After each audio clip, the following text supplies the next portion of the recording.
apologies in advance to Dee. What you've been avoiding thinking about for the last few days is exactly what I'll be talking about today.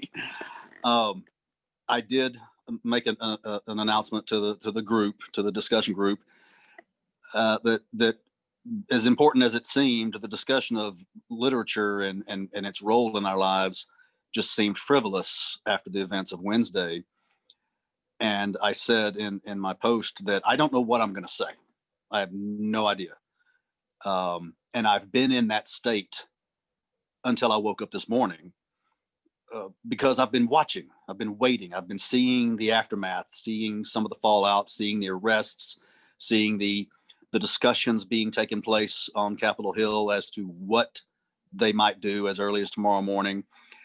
And I thought some definitive thing might happen between Thursday, I think, is when I announced that I can't do this literature thing. We need to focus on this some way, somehow. And nothing really definitive happened. So I woke up this morning and realized I had a talk, I had a paper that I had written in February of 2018 that addressed what I said in the in my post. Let's be reflecting on how we got here, and where we might go from here.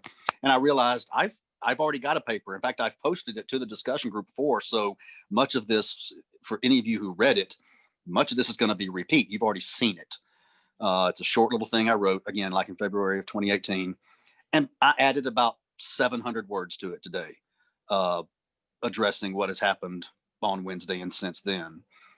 So I'm just going to read it and we'll go from there. It's titled, Some Thoughts on the Current State of Our Disunion.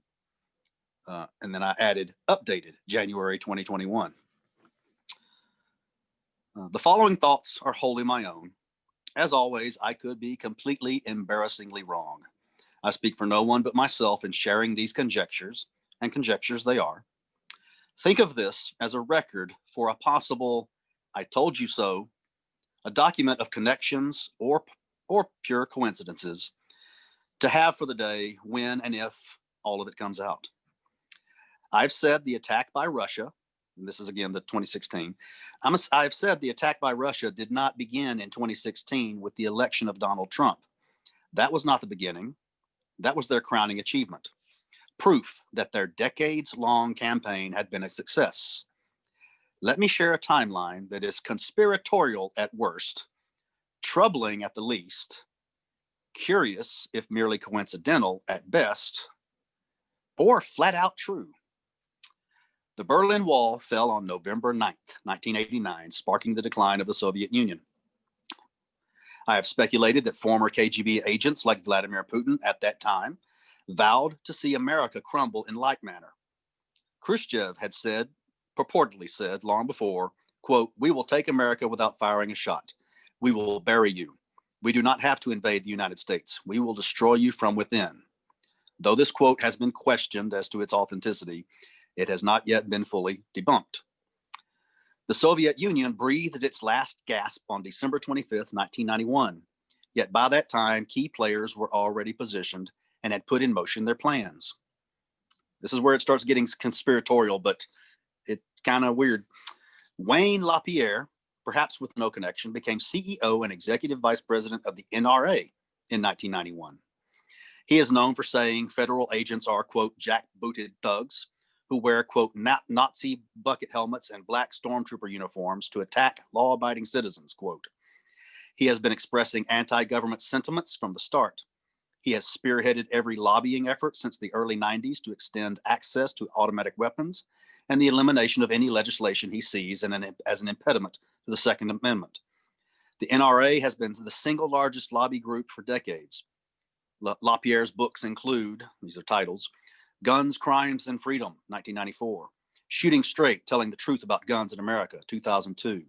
Guns, Freedom, and Terrorism, 2003. The Global War on Your Guns, 2006. The Essential Second Amendment Guide, 2007. America Disarmed, Inside the UN and Obama's Scheme to Destroy the Second Amendment, 2011. Russian donations to the NRA, not illegal, have been confirmed, including a massive donation in 2016 to help elect Donald Trump definitely illegal. The unanswered question is, how far back do Russian contributions to the NRA go, and to what purpose? Back to the timeline. In the early 1990s, anti-government sentiments, right-wing propaganda, and radical militia groups began to proliferate. Ruby Ridge took place on August 21st, 1992, and the Waco siege ended in flames on April 19th, 1993. Again, possibly unrelated, but with curious parallels, the Oklahoma City bombing occurred on April 19th, 1995. The motivations are well known. Anti-government propaganda, the likes of which LaPierre espoused, fueled that tragedy. Then on October 7th, 1996, Fox News was born. Any connections to Rupert Murdoch, Roger Ailes, and Russia are unknown to me at this time, but I would not be surprised if there's something there. The Columbine shooting occurred on April 20th, 1999. Again, possibly coincidence, but the antisocial rage and distrust of society that by then had made its way onto the relatively new internet were catalysts to that massacre. A massacre that perpetrators intended to number victims in the high hundreds, not just over a dozen. And still, LaPierre and the NRA continued, even ramped up their efforts to widen access to automatic weapons and accessories, as well as to perpetuate distrust in the federal government. In 2000, George W. Bush was elected president with the help of Karl Rove and aides of things like the book, The Faith of George W. Bush, a book by Stephen Mansfield, suggested and virtually dictated by Karl Rove, driving the religious right even further from center by equating policy decisions with religious convictions. Thinking with one's gut or heart or a word from the Lord replaced actual logic and being fully informed. During the Bush years, anti-intellectualism seemed to peak. Only with the election of Barack Obama did anti-intellectualism truly become a tidal wave. Added to the anti-intellectualism was a raging backlash and a resurgence of racism. This too was inflamed by right-wing propaganda on Fox News and radical websites. 4chan came to life, along with Breitbart and InfoWars, both of which are under investigation for possible connections to, you guessed it, Russia. Don't get too smug, liberals. There were also far left-wing nutjob websites associated with Russia, driving us, yes, us, further from center. The resulting divide is not wholly new. The American Revolution and the Civil War often offer striking parallels. Only in those cases, we did it to ourselves. This time a foreign power was behind it. And then came 2016. Take a sip of my water. And then came 2016. The details of what happened that year and years before and after will one day be known. What is known is that in 2016 and continuing to this day, racists of every variety were emboldened by then candidate Trump, as well as the proliferation of anti-government, anti-Semitic, anti-immigrant, and anti-minority sentiments. The hoods came off in 2016, and white supremacists, led by the likes of Richard Spencer and Milo Yiannopoulos, took to the streets and college campuses to boldly spread their message of hate and exclusion and racial purity. Though this new wave of racism raised its ugly head during the rise of the Tea Party, it was during the 2016 presidential election that it became a tsunami.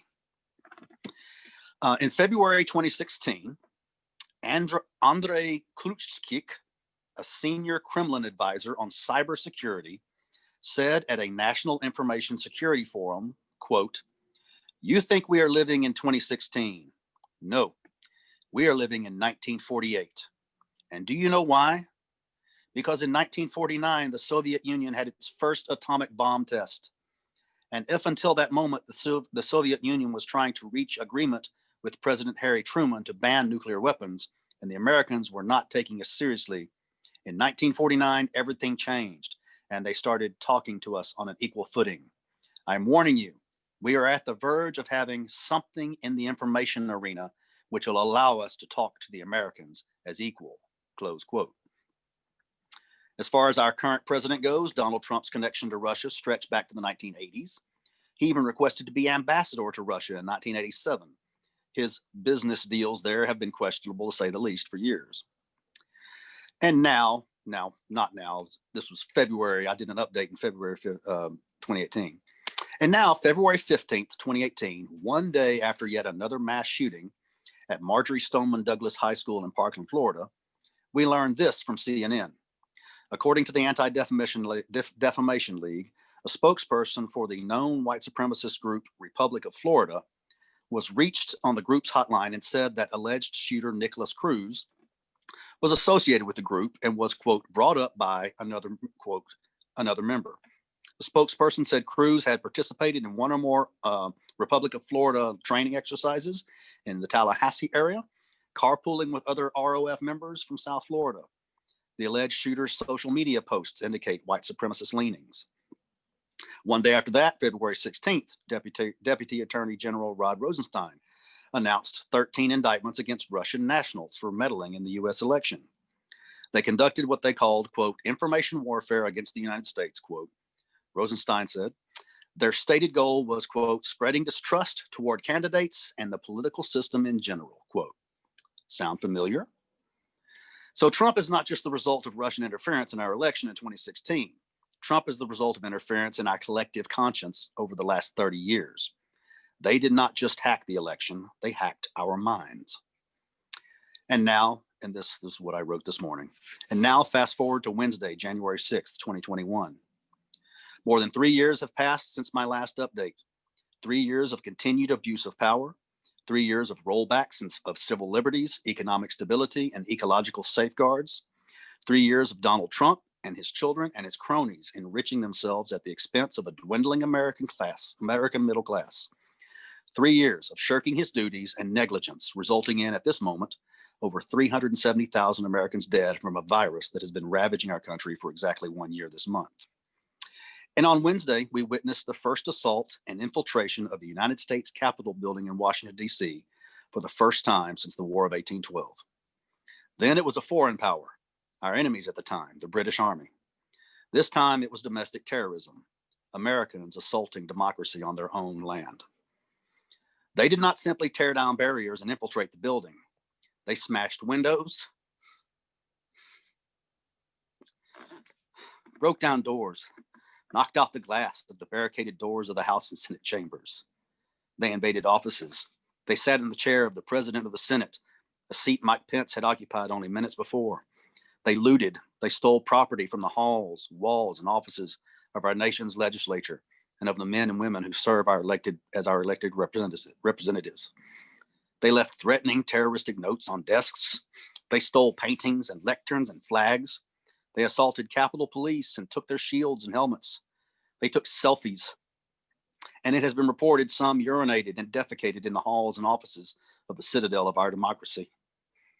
In the aftermath, the cleanup was left mostly to African-American custodial staff. It was almost exclusively white men who trashed the Capitol. It was almost exclusively Black men who cleaned it up. These rioters, these traitors are mostly, with little doubt, white supremacists who look on their acts of degradation and destruction as patriotic, while looking down on the people of color as supposed animals. It was white men who defiled the Capitol. It was Black men who mopped up their piss and scooped up their shit. The image of the African-American men cleaning up the waste of white insurrectionists is a comment on the history and current state of our nation. But it is a topic for another day, how this country, from before its inception, has been built, supported, and sustained on the shoulders of enslaved, imprisoned, and underpaid Black men and women. What happened Wednesday was not the result of 5 years of Trump. It was the result of 30 years of Fox News, Rush Limbaugh, Alex Jones, Bill O'Reilly, Tucker Carlson, Glenn Beck, Wayne LaPierre, more recently QAnon, Newsmax, One America News, Parler, and all their sordid, lying ilk. Now we wait, nervous and on edge, to the domestic results and the political fallout. We watch as an American president faces impeachment for the second time, a first in history, and likely removal, also a first in history if it occurs. The peaceful transfer of power from one administration to the next, which we have witnessed as a country for more than 200 years, is not to be in 2021. An insurrection has already taken place. Rumblings and whispers on social media portend further violence. The outgoing president has announced to his base via his now permanently disabled Twitter account that he will not attend the inauguration of President-elect Joe Biden many considering this a signal to his fanatical followers that he will be clear of the area for them to enact whatever violent hijinks they wish. For the first time in American history, it is possible that the inauguration of a new president may take place in a private ceremony in an undisclosed location. It took Russia and their American allies, Trump, Ailes, LaPierre, Fox News, question marks on all of those. It took Russia 30 years to make us a country who would elect a Donald Trump. Nearly a third of us would elect him again, and apparently tried. This was written long before. This was written 2 years ago. A third of us would elect him again because Russia and company are still at work. It'll take 30 years or more to fix it. And that is only with active efforts and resistance. Unfortunately, 1/3 of us are brainwashed. Another third of us simply don't care or feel disenfranchised, leaving the last third of us to take up the fight and restore sanity and reason to our country. This is where we are. This is what we have come to. And yet I still have hope. Democracy survived the assault on the Capitol, and the men and women of Congress carried out their duty of certifying the election of Joe Biden as the next president of the United States. And they did so in the very halls and chamber that only hours before had been filled with savages out for their blood. America woke up from one of the darker days and nights of her history, and Americans went back to the business of their lives. A new president will be sworn in. A new administration will begin. The work of correcting the mistakes and reversals of the last 4 years will commence, and brighter days are coming.